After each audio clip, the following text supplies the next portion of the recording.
O Altiara Notícias está entrando no ar.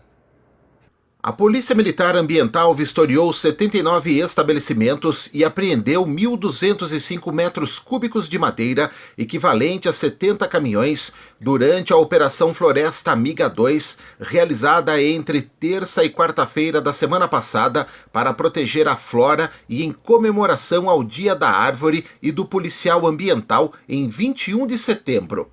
A primeira companhia do 5º Batalhão de Polícia Ambiental, com o efetivo das bases de Atibaia, Campinas, Americana, Amparo e Jundiaí, em conjunto com o Procon São Paulo, realizaram fiscalizações de pátios madeireiros. A fiscalização é realizada com a comparação do madeiramento armazenado ou transportado com o documento de origem florestal emitido pelo IBAMA e, caso haja irregularidades, estas são sujeitas a sanções administrativas que podem variar entre advertência, multas e até o bloqueio do pátio madeireiro e a apreensão dos produtos. No estado de São Paulo, os trabalhos mobilizaram mais de 1.300 PMs ambientais. Foram registrados 146 autos de infração ambiental e a plantação de 5.900 mudas de árvores nativas. A Secretaria de Saúde de Bragança Paulista iniciou a intensificação das ações de controle de escorpiões no município. Na terça-feira estará no bairro da Penha, quarta-feira Vila Aparecida, quinta-feira Santa Luzia e sexta no centro. Juliana Esquivinin, chefe da Divisão Epidemiológica e de Controle de Doenças, disse, abre aspas, até o presente momento estamos com 59 casos e os bairros com maior incidência foram Enedina Cortês, com 3 casos, Jardim São Miguel 3, Cruzeiro 2, Penha 2, Vila Aparecida 4, Santa Luzia 2 e Centro 3. Fecha aspas. A administração solicita aos munícipes que recebam os agentes, os quais estarão identificados com camiseta e crachá. Caso encontre algum escorpião, o Ministério da Saúde orienta, se possível, capturar o animal, levá-lo à vigilância epidemiológica. Em caso de picada, a pessoa deve limpar o local com água e sabão e procurar imediatamente orientação médica no Hospital Universitário São Francisco. O telefone da Divisão Epidemiológica é o 4034 4144. Bragança Paulista abriu o agendamento através deste link que está na tela para a vacinação contra a Covid-19 para a primeira, segunda e terceira doses para os seguintes grupos. Primeira dose, gestantes. Segunda dose, Pfizer, para vacinados até 6 de julho. Dose adicional de terceira dose, pessoas acima de 80 anos, vacinados com a segunda dose até 27 de março. E imunossuprimidos que tomaram a segunda dose há mais de 28 dias. A Prefeitura de Bragança Paulista manifestou total repúdio ao ato criminoso que aconteceu na quadra poliesportiva do Espaço do Adolescente, nos Cílios do Jardim São Lourenço, a qual foi alvo de furto de luminárias e fios de energia na última quarta-feira durante a madrugada. A ação criminosa está sendo apurada. O cidadão, ao flagrar ou presenciar qualquer ação suspeita, é importante que acione a GCM, frustrando os planos de possíveis delinquentes, ligando pelo número 153 ou também no 4603 1880. A denúncia é anônima e será tratada de forma sigilosa. Chegou a vez do esporte.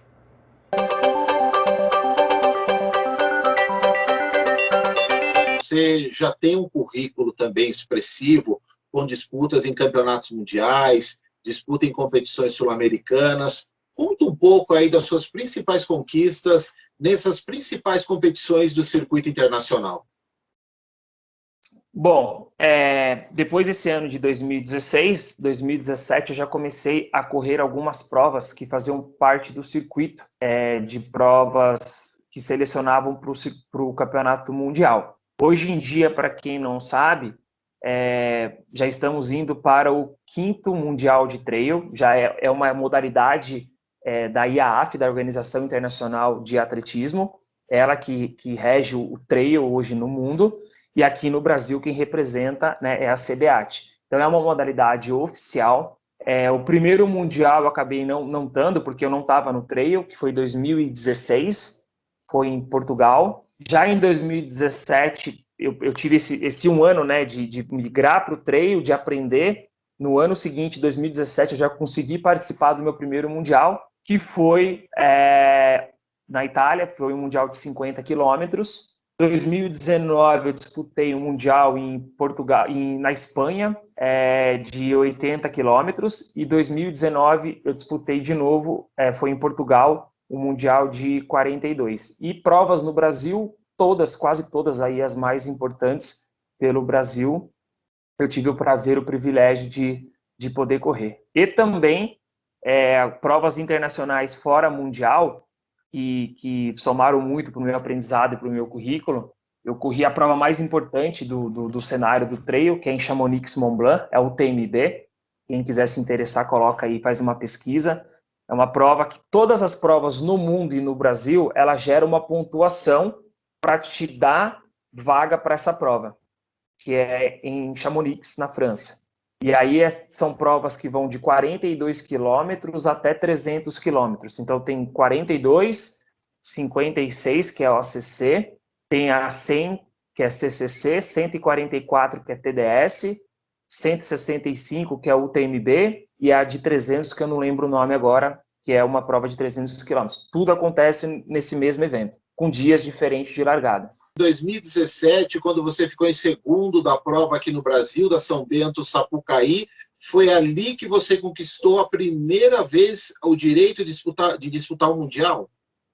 Foi a primeira vez. Eu fui correr uma prova em São Bento, e foi uma prova ali a prova de São Bento Sapucaí, Indome de São Bento Sapucaí, ela chama, é uma prova de 50 quilômetros, é uma das provas mais duras que tem no Brasil, uma prova com bastante ganho de altimetria, uma prova muito técnica, o calor muito forte, enfim, tudo que precisa ter no trail, ângulos, né, de subida que exige muito, descida bem forte, trilhas bem técnicas, e em 2017 foi a primeira vez que, né, tive o prazer de correr, ser segundo colocado, estava liderando a prova até o quilômetro 40 minutos na frente do segundo colocado, e aí deu uma sentida, mas segurei a prova até o final, cheguei em segundo e consegui a vaga para o Mundial da Itália. Badia Pataglia foi em 2017.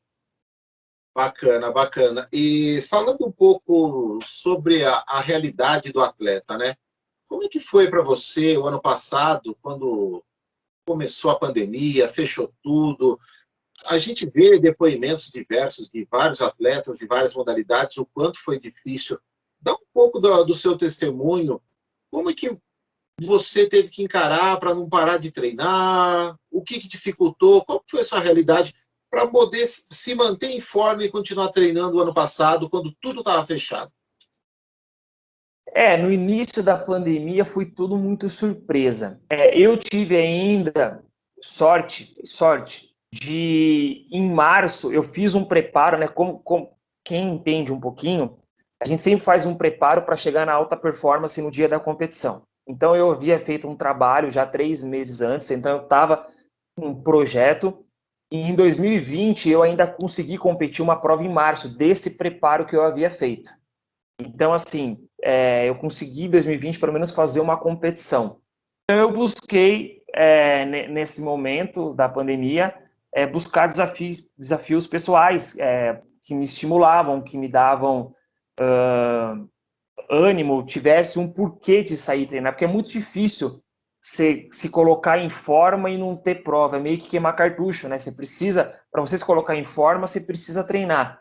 E ficar muito tempo também treinando sem treinar forte, querendo ou não, depois fica muito difícil de você voltar. Foi bem difícil essa fase aí. Tem que competir pelo menos um pouco, né? Tem que competir. Agora o futebol. Pela Copa Droga Rio de Futsal Veterano, o União de Atibaia sagrou-se campeão ao vencer por 6-1 o Juventude de Extrema no dia 17 de setembro no ginásio do Atibaia Jardim. Os gols dos campeões foram feitos por Fabinho 3, Caio 2 e Luquinhas 1. E hoje tem informação sobre o Bragantino. E pelo Paulista Feminino, na terça-feira em São Paulo, o Bragantino venceu por 4-0 a Portuguesa e está no quarto lugar com 13 pontos. Na quarta-feira, às 15h, em Jarinu, o Bragantino recebe o Palmeiras. Nós ficamos por aqui. Voltamos a qualquer momento.